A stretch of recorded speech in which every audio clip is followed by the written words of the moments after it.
Mga kabayan, ano po ang reaction po ninyo sa bagong post ni Ma'am Sas Regando Sasot?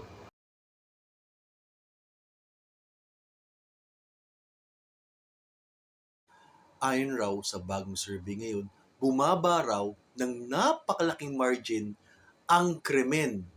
Ngayong panahon na to, after hindi na po nakaupo si President Rodrigo Roa Duterte. It is also damaging if sakali po mag-video po tayo ng krimen at i-post po natin sa social media. This is the funniest yet brutal reality na hinaharap po natin ngayong panahon na to. Also, if vlogger ka or mahilig ka makipagmarites sa social media,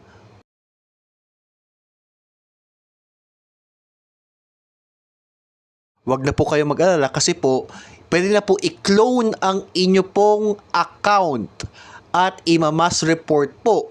So, ang tanong po, kailan po ba naging kasalanan ang maging marites o makichismis ka sa social media?